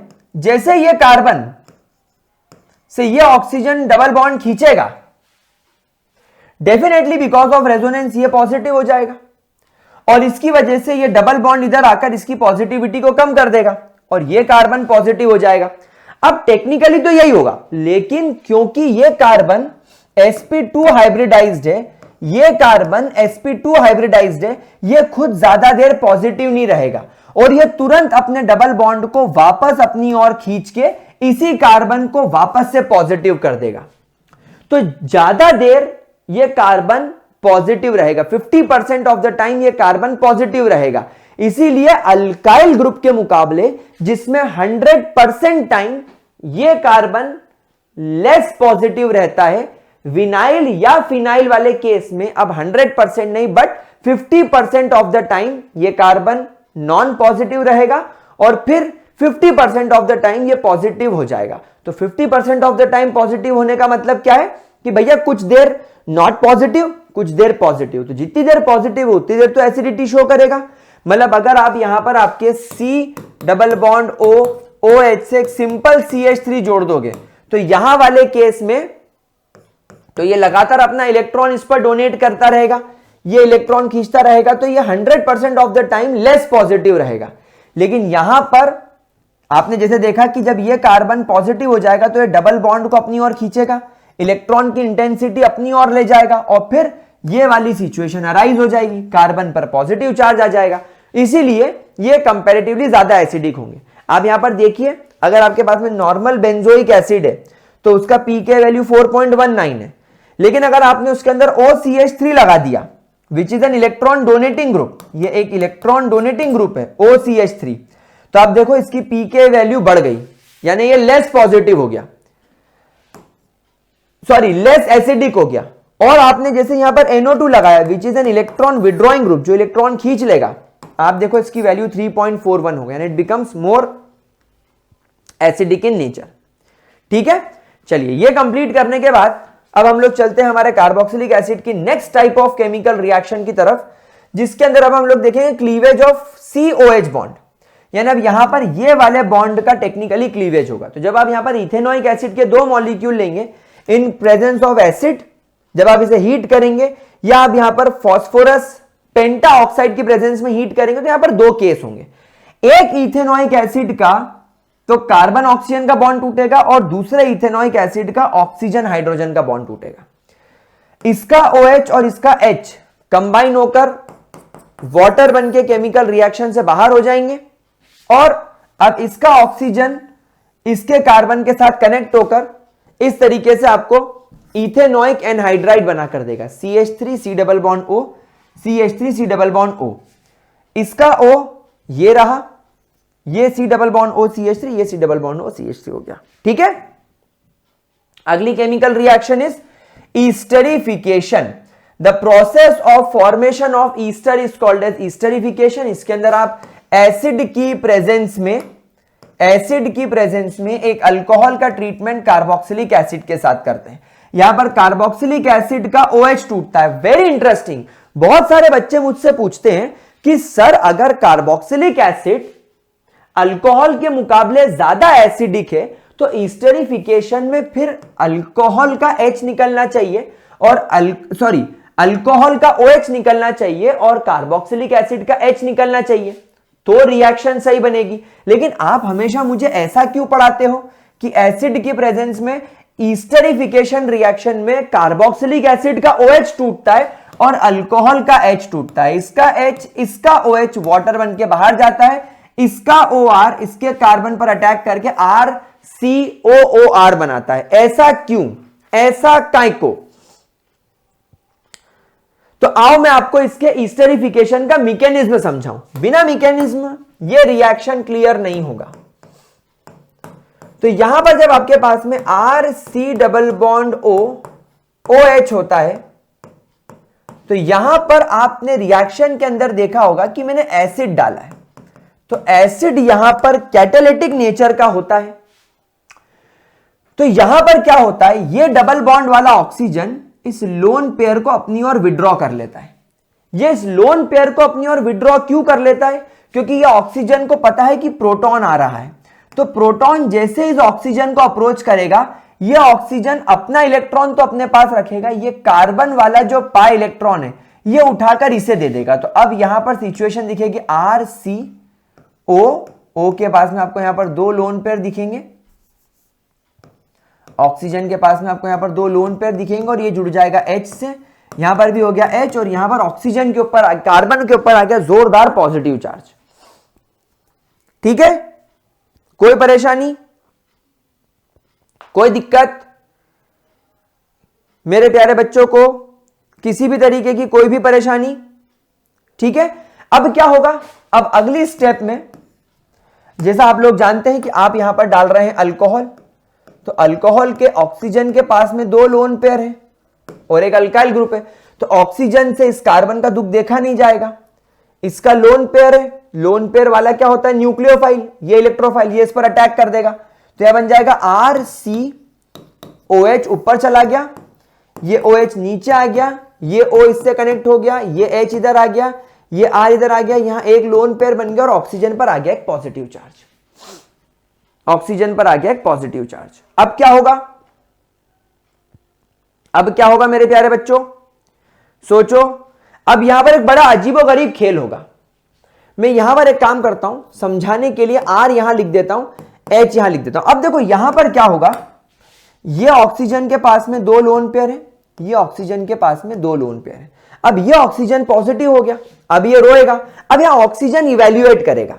ये ऑक्सीजन बोलेगा मैंने अभी अभी रिश्ता नए कार्बन से बनाया है, अब अगर मैं अपने आप को सेटिस्फाई करने के लिए इस कार्बन को वापस भगा दूं तो लोग मेरे पे हंसेंगे, बोलेंगे बेवकूफ है, जब तेरे प्लेट में ऑलरेडी एक कचौरी पड़ी थी तो तूने ये कचौरी निकाल के दूसरी नई कचौरी क्यों रख ली, वही कचौरी खा लेता। और अगर मैं इस कचौरी को प्लेट में रख के जैसे मैंने अभी रखी वापस निकाल दूं तो लोग फिर हंसेंगे, बोलेंगे बेवकूफ आदमी है। तो मैं एक काम करता हूं, ये कचौरी के लिए ये कचौरी को नहीं निकाल सकता और ये कचौरी के लिए ये कचौरी को निकाल सकता, क्योंकि दोनों ही अल्काइल ग्रुप है, तो मुझे समोसे को ही बाय करना पड़ेगा। तो मुझे यहां से समोसे को बाय करना पड़ेगा, यानी हाइड्रोजन को यहां से भगा देता है। अब जब हाइड्रोजन यहां से निकलेगा तो हाइड्रोजन विल बिकम प्रोटॉन। तो यहां पर एक्चुअली आपको एक बड़ी इंटरेस्टिंग रिएक्शन होती हुई नजर आएगी जिसे प्रोटॉन ट्रांसफर बोला जाता है। जिसे क्या बोला जाता है, प्रोटॉन ट्रांसफर। प्रोटॉन ट्रांसफर के वक्त यह प्रोटॉन यहां से अटैच होकर इस पर जाकर अटैच कर जाता है। समझ में आई मेरे प्यारे बच्चों, समझ में आई मेरे प्यारे बच्चों, क्या हुआ, अंडरस्टैंडिंग की क्या हुआ यहां पर। तो यह बन जाएगा RCOH, OH के पास में आपको यहां पर लोन पेयर दिखेगा। अब यहां पर यह ऑक्सीजन के पास में 2 हाइड्रोजन आ गए, एक पॉजिटिव चार्ज आ गया और केवल एक लोन पेयर बचा, और यहां पर यह ऑक्सीजन ने अपने आप को सेटिस्फाई कर लिया। अब यह ऑक्सीजन जोर जोर से रोएगा, बोलेगा धोखा हो गया, धोखा हो गया, मेरे साथ तो धोखा हो गया, अब मैं क्या करूं, अब मैं क्या करूं, अब मैं क्या करूं। तो यह ऑक्सीजन आओ देखेगा ना ताओ, इस कार्बन को मारेगा लात और ये इलेक्ट्रॉन कर लेगा अपनी ओर विड्रॉ। अब इस वजह से क्या होगा, अब इस वजह से क्या होगा, आपको ये वाला जो कार्बन है ये कार्बन पॉजिटिवली चार्ज होता हुआ नजर आता दिखेगा और ये OR इधर कनेक्टेड है और वाटर यहां से केमिकल रिएक्शन से बाहर हो गया। समझ में आई सिचुएशन, समझ में आई सिचुएशन क्या हुआ? अब क्या होगा यहां पर? अब यहां पर क्या होगा? अब यहां पर आप सबसे पहले तो ये देखो कि ये जो OH निकला है, ये जो OH पहले कनेक्टेड था, ये OH किसका है? ये कार्बन का। और ये कार्बन एक्चुअली कौन है? ये वाला OH जो कार्बोक्सिलिक एसिड का है। तो समझ में आया, ये प्रोटॉन एक्सेप्ट करके, अल्कोहल एक्सेप्ट करके, ये जो प्रोटॉन है आप देखोगे कि ये जो H+ निकला, ये अल्कोहल का निकला। देखो समझ में आ गई बात? तो ये अल्कोहल का H+ निकला, कार्बोक्सिलिक एसिड का OH निकला। ये आपको समझ में आ गया मैकेनिज्म के अंदर की क्या हुआ? अब क्या होगा? अब ये वाला ऑक्सीजन बोलेगा कि कार्बन में तेरे को दुखी नहीं देख सकता, ये ले तू मेरा लोन पेयर रख। अब जैसे ये लोन पेयर रखेगा, ये कार्बन बन जाएगा R, C double bond O, oxygen पर आ जाएगा पॉजिटिव चार्ज, और ये यहां पर O और R तो पहले से कनेक्टेड है। अब ये ऑक्सीजन इस हाइड्रोजन को बोलेगा आई एम सॉरी, मैंने तुझको अटैच करके ही गलती करी, तेरी वजह से मेरा एक OH मुझे छोड़कर चला गया, ये अल्कोहल का H उसे छोड़कर चला गया, ये सारी दिक्कत की जड़ तू है, तो भाई तू निकल। तो ये तुरंत इस प्रोटॉन को वापस से एनवायरनमेंट में रिलीज कर देगा ताकि किसी और का घर जाकर बिगाड़े, और ये ऑक्सीजन के साथ डबल बॉन्ड बनाकर और OR जुड़कर ये ईस्टर बन जाएगा। क्या ये बात समझ में आई आप लोगों को? तो इस तरीके से ये रिएक्शन वर्क करती है। तो एक्चुअली कार्बोक्सिलिक एसिड के OH निकलने के पीछे ये एसिड का हाथ है।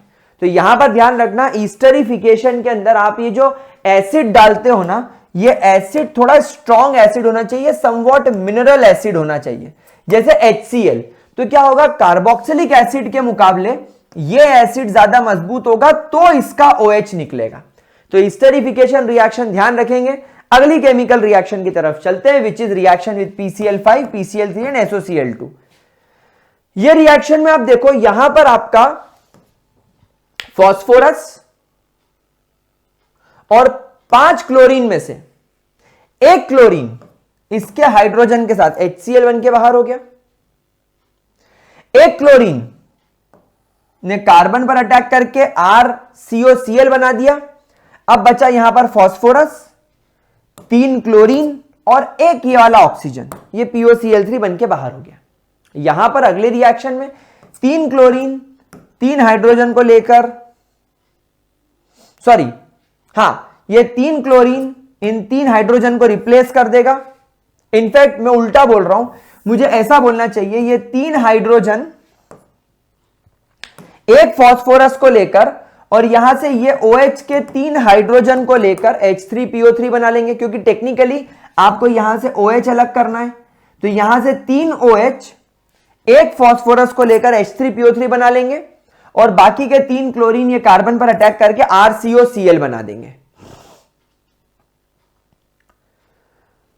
यहां पर अगली रिएक्शन में आपका एक सल्फर ऑक्सीजन इस OH को तोड़ेगा और OH में से ऑक्सीजन लेकर SO2 बन के बाहर हो जाएगा।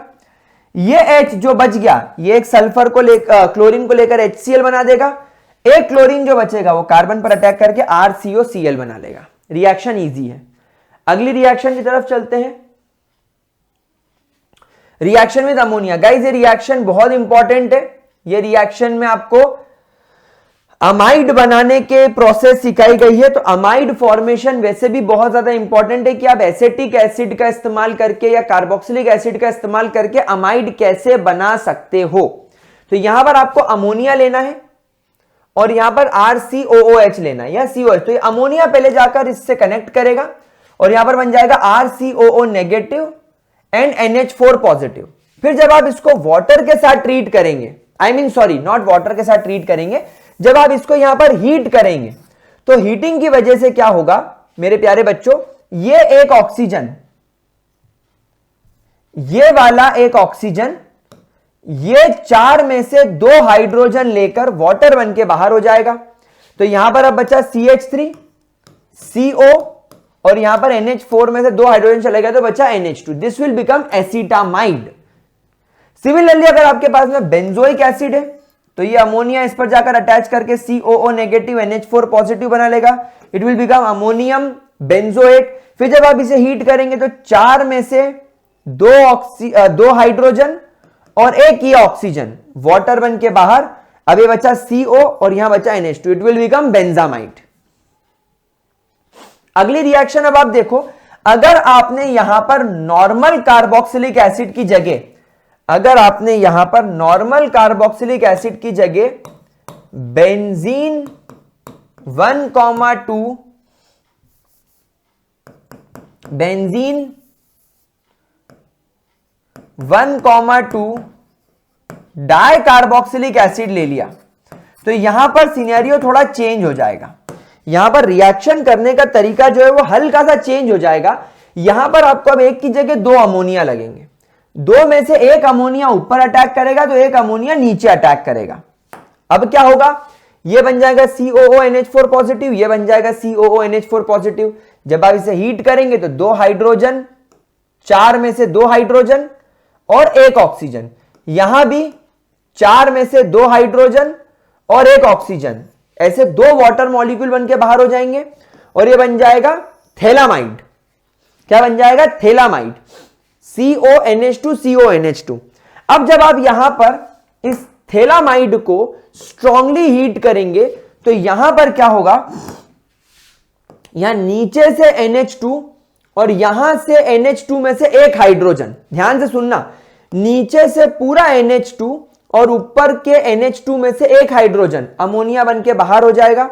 अब यहां केवल बचेगा CO जो ये रहा, यहां बचेगा CO जो ये रहा, और ये जो NH है वो ये रहा। लेकिन आप जानते हो कि नाइट्रोजन एक वक्त में 3 बॉन्ड बनाता है, एक बॉन्ड इधर बना हुआ है, एक बॉन्ड हाइड्रोजन से बना हुआ है। अब इसका जो तीसरा बॉन्ड है जो ये दूसरे हाइड्रोजन के साथ था, क्योंकि यहां पर पहले 2 हाइड्रोजन थे, अब वो हाइड्रोजन इस NH2 के साथ मिलकर चला गया, तो यहां पर अब इस कार्बन का एक बॉन्ड वैकेंट है और ये नाइट्रोजन का बॉन्ड वैकेंट है, तो इनके बीच में बॉन्डिंग बनके बन जाएगा phthalimide.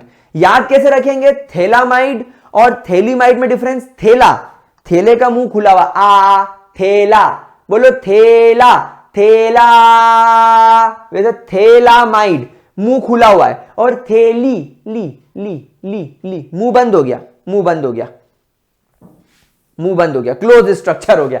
This is your phthalimide. समझ में आया? चलिए आगे बढ़ते हैं, अगली केमिकल रिएक्शन के तरफ चलते हैं। यहां पर हम लोग कुछ नई टाइप की केमिकल रिएक्शन देखेंगे। यहां पर अब क्लीवेज ऑफ OH बॉन्ड भी खत्म, एसिडिटी पढ़ के, cleavage of carbon oxygen bond भी खत्म पिछली रिएक्शंस देख के। अब हम यहां पर ऐसी केमिकल रिएक्शन पढ़ रहे हैं जिसमें पूरे COOH ग्रुप का इन्वॉल्वमेंट हो, यानी पूरा का पूरा ग्रुप ही बदल दे। जैसे कि रिडक्शन, भाई अगर आपने अल्कोहल का ऑक्सीडेशन किया प्राइमरी का तो वो अल्डिहाइड बना, अल्डिहाइड से कार्बोक्सिलिक एसिड बना। अगर आपने सेकेंडरी अल्कोहल का ऑक्सीडेशन किया तो वो कीटोन बना, और कीटोन का स्ट्रॉन्ग ऑक्सीडेशन किया तो वो छोटे छोटे कार्बोक्सिलिक एसिड को जन्म दिया। यानी कार्बोक्सिलिक एसिड अल्कोहल, अल्डिहाइड और कीटोन के ऑक्सीडेशन का नतीजा है। तो अगर मैं कार्बोक्सिलिक एसिड जो कि ऑक्सीडेशन से बना है, अगर मैं उसका रिडक्शन कर दूं तो वापस पीछे चला जाएगा। तो देखो यहां पर यही हो रहा है कि जब आप कार्बोक्सिलिक एसिड का स्ट्रॉन्ग रिड्यूसिंग एजेंट की प्रेजेंस में, जैसे LiAlH4, lithium aluminium hydride in ether solvent, या B2H6 इन एसिडिक सॉल्वेंट, जब आप इस रिएक्शन को करोगे ये वापस से अपने ओरिजिनल अल्कोहल में कन्वर्ट हो जाएगा। अगली chemical reaction is decarboxylation reaction. Bracket में स्टार बनाकर एक पॉइंट लिखो, that this reaction is used to decrease, this reaction is used to decrease the number of carbon in the product। आपके product में जो नंबर ऑफ कार्बन है वो reduce करने का काम करेगा। अगर आपके पास में यहां पर कार्बोक्सिलिक एसिड का सोडियम सॉल्ट है तो यहां पर सोडामाइड, इसको क्या बोला जाता है, sodamide. Sodamide is a combination of NaOH and CO। जब आप हीट करोगे तो सोडियम और सोडियम Na2 COO और एक ऑक्सीजन यहां से, तो C, 2 ऑक्सीजन ये और तीसरा ऑक्सीजन ये, 3 ऑक्सीजन, तो Na2CO3 बन के बाहर। अब यहां पर बचा R और यहां पर बचा H, ये तुम्हारा हाइड्रोकार्बन बन जाएगा। एक छोटा सा रिएक्शन करके देख लो कि मैं यहां पर नंबर ऑफ कार्बन कम करने की बात क्यों कर रहा था। CH3CH2COOH, मान लो तुम्हारे पास में यहां पर क्या है, प्रोपेनोइक एसिड, यानी तुम्हारा स्टार्टिंग मटेरियल कितने कार्बन वाला है, 1 2 3 कार्बन वाला है। इसको पहले मैंने NaOH के साथ ट्रीट करा ताकि ये sodium salt of carboxylic acid बन जाए, यानी इसको हम क्या बोलेंगे, सोडियम